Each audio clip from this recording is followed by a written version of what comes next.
Sounding guys, this is समा from यूएनजूस और आज हम देखेंगे विटामिन डी के बारे में। ठीक है, फैट सोल्युबल विटामिन की मैं पिछली 2 वीडियोस अपलोड कर दी थी, विटामिन ए की और विटामिन के की। तो आज ये विटामिन डी के बारे में बात करेंगे।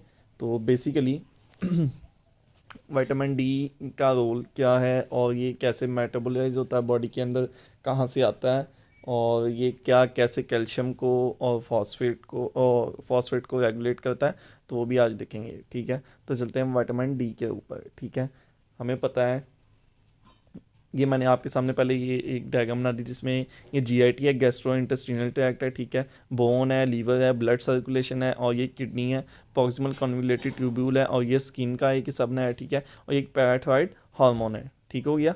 अच्छा, हमें पता है कि सन अल्टीमेट सोर्स ऑफ एनर्जी है। ठीक है, तो सन से जैसी अल्ट्रावायलेट रेज स्किन के ऊपर पड़ती है, कौन सी रेज? UV rays. ठीक है, अल्ट्रावायलेट रेज जैसी स्किन के ऊपर आएंगी तो हमें पता है कि स्किन के अंदर एक इंटरमीडिएट है कोलेस्ट्रॉल का, जिसे कहते हैं 7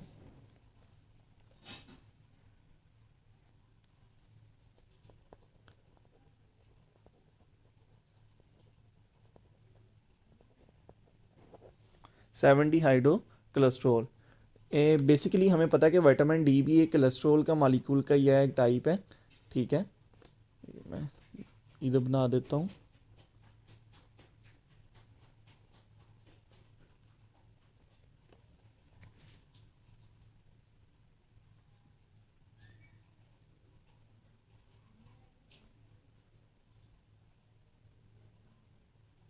ठीक है, वो जगह कम है, तो बेसिकली वो कुछ ऐसा उसका स्ट्रक्चर होता है। ठीक है, और चले इधर आते हैं। 70 हाइड्रो कोलेस्ट्रॉल है, ठीक है, स्किन के अंदर।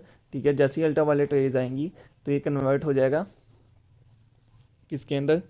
कोलीकैल्सिफिरोल के अंदर। कोलीकैल्सिफिरोल के अंदर, जिसे मैं CCF से रिप्रेजेंट करूँगा। ठीक हो गया। अल्ट्रावायलेट रेज आई, ठीक है, जिन्होंने 70 हाइड्रो कोलेस्ट्रॉल को कोलीकैल्सिफिरोल के अंदर कन्वर्ट कर दिया। सर्टेन एंजाइम्स कुछ इधर एक्टिवेट होंगे, ठीक है, वो इसी एक्शन को कैटलाइज करेंगे। अच्छा, उसके बाद क्या होगा? ये जो कोलीकैल्सिफिरोल है, ठीक है, ये ब्लड सर्कुलेशन में आएगा। ठीक है, ये कोलीकैल्सिफिरोल जब ब्लड सर्कुलेशन में आएगा, ठीक है, तो ये क्या है? इनएक्टिव फॉर्म के अंदर है।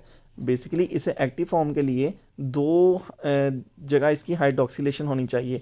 एक है कार्बन नंबर, इधर अगर हम देखें, एक कार्बन नंबर 1 के ऊपर, एक कार्बन नंबर 25 के ऊपर इसकी क्या होगी? हाइड्रोक्सिलेशन होगी। तो ये किसके अंदर कन्वर्ट हो जाएगा? अपनी एक्टिव फॉर्म के अंदर। ठीक है, तो जो दो हाइड्रोक्सिलेशन होती हैं वो कहाँ होती हैं? एक हाइड्रोक्सिलेशन होती है लीवर के अंदर,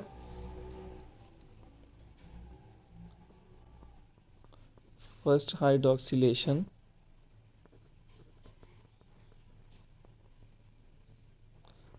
occurs in लीवर, और जो सेकेंड हाइड्रोक्सिलेशन है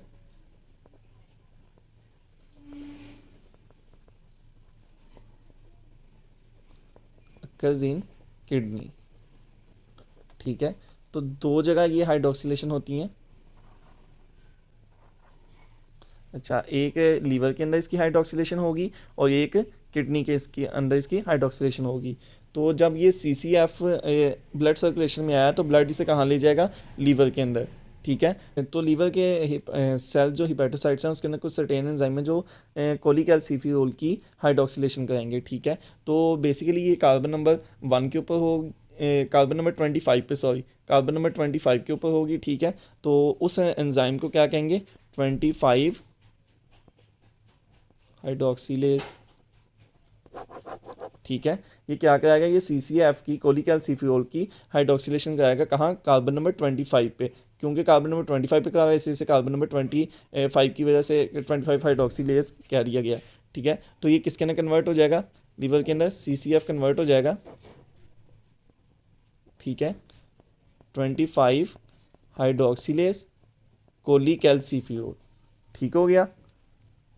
ये एक जगह अब इसकी हाइड्रोक्सिलेशन होगी, लेकिन ये जो 25 हाइड्रोक्सीलेज कोलीकैल्सिफिरोल है, ठीक है, ये स्टिल इनएक्टिव है। क्योंकि हमने पहले कहा था कि एक्टिव फॉर्म कराने के लिए इसकी 2 दफ़ा हाइड्रोक्सिलेशन होनी चाहिए, ठीक है, कार्बन नंबर 1 के ऊपर, कार्बन नंबर 25 पे। कार्बन नंबर 25 पे पहले होती है लीवर के अंदर, ठीक है, और कार्बन नंबर 1 पे होती है किडनी के अंदर। ठीक हो गया। तो ये 25 हाइड्रोक्सी कोलीकैल्सिफियोल के अंदर कन्वर्ट हो गया। इसे एक और नाम भी दिया जाता है प्रो विटामिन डी का, ठीक है, ये प्रो विटामिन डी भी है। अच्छा, अब आगे चलते हैं। अच्छा, ये तो एक सोर्स हो गया इसका स्किन के अंदर से जो आया, ठीक है, उसका मैंने आपको एक पाथवे बता दिया। हम 2 जगह और से भी लेते हैं, एक एनिमल से और दूसरा प्लांट से। जो प्लांट से लेते हैं वो होता है अर्गो कैल्सीफियोल, ठीक है, और जो एनिमल से होता है वो कोली कैल्सीफियोल, ठीक है। तो अर्गो कैल्सीफियोल को हम D2 भी कह देते हैं और कोली कैल्सीफियोल को हम D3 कह देते हैं। ठीक हो गया। लेकिन एक चीज़ हमने याद रखनी है कि जो अर्गो कैल्सीफियोल है, ठीक है, ये इवेंचुअली कन्वर्ट हो जाता है कोली कैल्सीफियोल के अंदर। ठीक हो गया। ये फोकसिंग का आई थिंक मसला है, वो मेरे हैंड को फोकस कर रखा है। अच्छा, तो हाँ, मैंने आपको बता दिया कि अर्गो कैल्सीफियोल भी किसके अंदर इवेंचुअली कन्वर्ट हो जाता है, कोली कैल्सीफियोल के अंदर, ठीक है। तो जब ये GIT के अंदर आएगा, ठीक है, तो ये कोली कैल्सीफियोल को ही हम इधर कंसीडर करते हैं, ठीक है, क्योंकि आगे जाके अगर अर्गो कैल्सीफियोल भी अंदर आएगा प्लांट से तो वो भी किसके अंदर कन्वर्ट हो जाएगा, कोली कैल्सीफियोल के अंदर। ठीक हो गया। तो इधर इसमें मैं फिर कोली कैल्सीफियोल को ही कंसीडर करता हूँ। अच्छा, ये कोली कैल्सीफियोल इधर आया, ठीक है, और ये भी जब लीवर के अंदर ब्लड सर्कुलेशन के ज़रिए जाएगा यहाँ से अब्जॉर्ब होके, ठीक है, तो ये भी इसी तरह इसके अंदर कन्वर्ट हो जाएगा, ठीक है, 25 हाइड्रोक्सी कोली कैल्सीफियोल के अंदर। किससे? 25 हाइड्रोक्सीलेज जो एंजाइम है लीवर के अंदर हेपेटोसाइट्स में। ठीक हो गया। तो ये डाइट से हमने डाइट का पाथवे बता दिया और सन का पाथवे बता दिया सिंपल वे में। अच्छा, अब इसे इनएक्टिव फॉर्म को जो 25 हाइड्रोक्सी कोली कैल्सीफियोल है, ठीक है, इसे एक्टिव करवाने के लिए हमें क्या करना होगा। ये जो 25 हाइड्रोक्सी कोली कैल्सीफियोल है, ठीक है, ये जाएगा किडनीज़ के अंदर। ठीक हो गया, ब्लड सर्कुलेशन के ज़रिए, ठीक है, ये किडनी के अंदर चले जाएगा।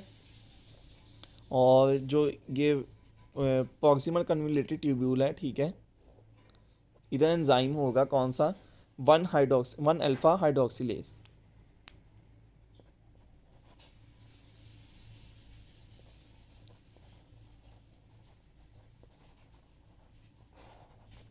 ठीक है, ये जो 1 अल्फा हाइड्रोक्सिलेज है, ठीक है, ये 25 कोली कैल्सीफियोल की, ठीक है, क्या कहेगा, एक और दफ़ा हाइड्रोक्सिलेशन कराएगा। ठीक है, और किसके अंदर फिर हमें मिल जाएगा विटामिन डी अपनी एक्टिव फॉर्म के अंदर, क्योंकि 2 दफ़ा इसकी हाइड्रोक्सिलेशन होगी। ठीक है, तो हम फिर इसे कह सकेंगे 125 हाइड्रोक्सी कोली कैल्सीफियोल। ठीक हो गया, और ये एक्टिव फॉर्म के अंदर आ गया।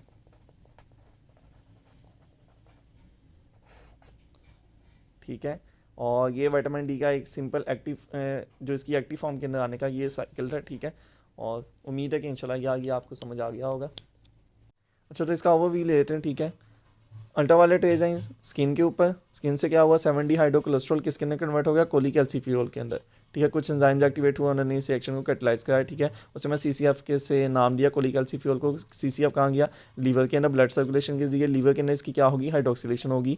कहाँ होगी, 25 नंबर कार्बन पे। कौन कराएगा, 25 हाइड्रोक्सिलेज। ठीक है, 25 हाइड्रोक्सिलेज ने इसकी ऑक्सीडेशन का किसने कन्वर्ट कर दिया, 25 हाइड्रोक्सी कोली कैल्सीफियोल, जो अभी भी इनएक्टिव फॉर्म में है, और इसे क्या नाम दिया, प्रो विटामिन डी भी कहते हैं। वो कहाँ से गया, वो किडनीज़ के अंदर गया। ठीक है, किडनीज़ के अंदर एक एंजाइम था 1 अल्फा हाइड्रोक्सिलेज। 1 अल्फा हाइड्रोक्सिलेज ने क्या किया, इसकी एक दफ़ा और हाइड्रोक्सिलेशन कराई, और कहाँ कराई, कार्बन नंबर 1 के ऊपर। तो इसे किसके अंदर कन्वर्ट कर दिया, 125 हाइड्रोक्सी कोली कैल्सीफियोल, जो एक्टिव फॉर्म है किसकी, विटामिन डी की।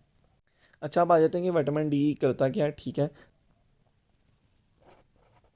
ये कैल्शियम का लेवल ब्लड के अंदर ज़्यादा कराता है और किसका कराता है, फॉस्फेट का, ठीक हो गया। तो बेसिकली ये दो चीज़ें ही कराता है विटामिन डी, क्या करता है, कैल्शियम का लेवल ब्लड के अंदर ज़्यादा करता है और फॉस्फेट का करता है। और भी इसके एक दो फंक्शन है वो देखते हैं कि मेन जो इसकी डेफिशिएंसी की वजह से काम ख़राब होता है, ठीक है, या कैसे भी। तो लेकिन मेजर जो इसका ना वो कैल्शियम और फॉस्फेट का क्या है, ये लेवल को मेंटेन करता है। अच्छा, किसके ना, ब्लड के अंदर। तो जैसे ही कैल्शियम या फॉस्फेट का कमी होगी ब्लड के अंदर तो क्या होगा, हमें विटामिन डी चाहिए होगा। विटामिन डी क्या करेगा, इन दोनों का लेवल अप कर देगा और इसे मेंटेन रखेगा। अच्छा, तो मैंने अब बताया। अच्छा, अगर इन दोनों में से किसी का एक का भी लेवल लो होगा, ठीक है, तो हमें क्या चाहिए होगा, हमें विटामिन डी चाहिए होगी। एक्टिव फॉर्म वो क्या करेगी, इनका लेवल क्या करेगी, अपराइज कर देगी। वो कैसे करेगी वो भी आगे देखते हैं। अच्छा, लेकिन इस फॉर्म को कैसे हम लेंगे, अगर 1 अल्फ़ा हाइड्रोक्सिलेज हमारे पास मौजूद होगा, तो यानी इसके हम क्या कह सकते हैं कि ये जो कैल्शियम और फॉस्फेट का लेवल है, ठीक है, ये रेगुलेशन करता है किसकी, 1 अल्फ़ा हाइड्रोक्सिलेशन की, ठीक है। तो रेगुलेशन कराता है ये किस एंजाइम की, 1 अल्फ़ा हाइड्रोक्सिलेज की, ठीक है। कैल्शियम और फॉस्फेट का लेवल आइदर ये कम है या ज़्यादा, तो उस हिसाब से 1 अल्फ़ा हाइड्रोक्सिलेज रेगुलेटेड होता है किडनीज के अंदर।